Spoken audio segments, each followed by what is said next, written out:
आज बात करेंगे हम न्यूज़ वर्ल्ड में कि कैसे अमेरिका में जो वेपन लॉबी है वह हावी हो गई है जनता पर, क्योंकि वहाँ पर अभी पिछले ही हफ्ते 8 लोग मारे गए हैं, उसमें से बहुत से लोग इंजर्ड भी हो गए हैं।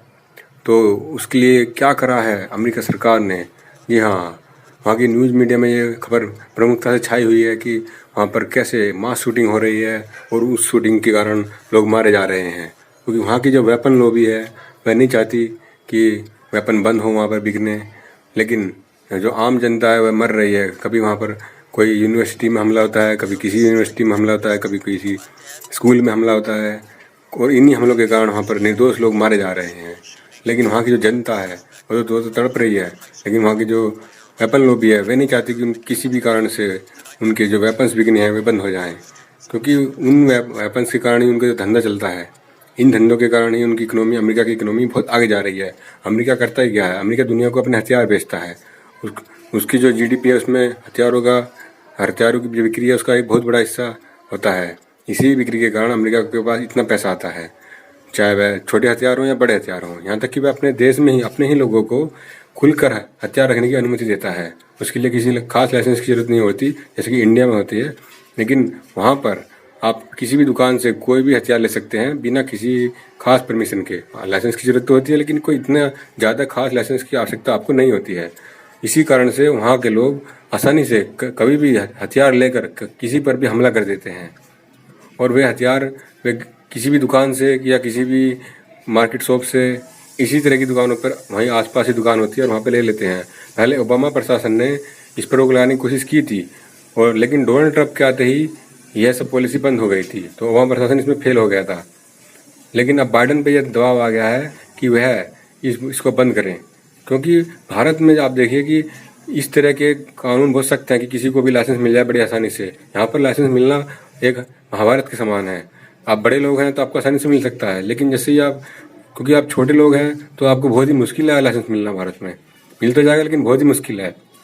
अब अमेरिका में ये मांग उठ रही है कि वहाँ पर वेपन्स पर रोक लगाई जाए। इन्हीं वेपन्स के कारण वहाँ पर निर्दोष लोगों की हत्या हो रही है। तो अभी हाल ही में एक खबर आई है कि अमेरिका में आए दिन इस घटनाओं में 8 निर्दोष लोगों की मौत हो गई, और वीकेंड पर हुई है ये घटना शिकागो में। इसी घटना के कारण वहाँ पर करीब आए दिन ये लोग कुछ ना कुछ तो लोग मरते ही रहते हैं, और कुछ लोग जो मरते नहीं है वे बेघर हो जाते हैं, क्योंकि उनके पास कमाने वाने का कोई नहीं रहता। उनके जो फैमिली हेड है या कोई भी उनका खास फैमिली हेड है, माँ बाप है या कोई कमाने वाला ऐसा कोई ना कोई चला जाता है, वे लोग होमलेस हो जाते हैं, यानी बेघर हो जाते हैं। इसी कारण से अमेरिका में लोगों के पास खाने को भी पैसे नहीं होते हैं, जो बेघर हो जाते हैं। वे सड़कों पर ऐसे घूमते हैं जैसे भिखारी रहते हैं। वहाँ की मीडिया में सब नहीं दिखाया जाता, लेकिन असल में होता ही वही है। वहीं 16 लोग घायल बताए जा रहे हैं कि स्थानीय प्रशासक ने शहर की पुलिस के हवाले से बताया कि करीब 5:45 बजे शुक्रवार को शिकागो के साउथ क्लिफ्टरिक इलाके में 69 वर्षीय व्यक्ति को गोली मारकर हत्या कर दी गई। इसका कारण वहाँ पर अफरा तफरी मच गई है। पुलिस के मुताबिक 62 वर्षीय महिला समेत करीब एक नाबालिग भी थी उसमें, और उसमें सभी आयु वर्ग के लोग शामिल थे। रिपोर्ट में बताया गया है कि फायरिंग में जो घटना हुई है वे है Brighton Park, South Indiana, North Kedzie Avenue, Humboldt Park और इसी तरह के कई इलाकों में हुई है। पिछले वीकेंड के दौरान शहर भर में फायरिंग में 8 लोगों की मौत हो गई थी, जिसमें से 42 घायल हो गए थे। और इस घायल होने का बहुत बड़ा कारण है गन कल्चर, क्योंकि अमेरिका में जो है गन कल्चर ही बहुत मशहूर हो रहा है। क्योंकि वहाँ पर आप किसी भी शॉप से, दुकान से गन ले लो, और आपका हथियार की कोई खास लाइसेंस की कोई खास आवश्यकता है नहीं, तो इसके कारण से वहाँ पर ये आए दिन फायरिंग की घटनाएं बढ़ती जा रही हैं।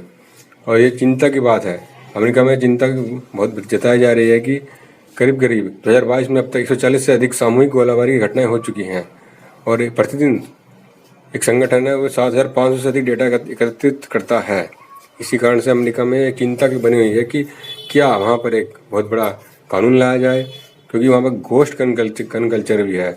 इस घोस्ट गन कल्चर के कारण लोग क्या करते हैं कि छोटी मोटी दुकानों से गन के पार्ट्स ले लेते हैं, और उसके कारण दुकानों पे पता ही नहीं चलता कि कितने लोगों ने गन्स लिया है, और बाद में उसको असेंबल कर लेते हैं, एक बंदूक बना लेते हैं या कोई भी वेपन बना लेते हैं। तो सरकार को पता नहीं होता कि किसके पास वेपन है या नहीं है। तो इसके कारण लोगों में बहुत दहशत व्याप्त है। आपका क्या कहना है, कमेंट्स में बताइए।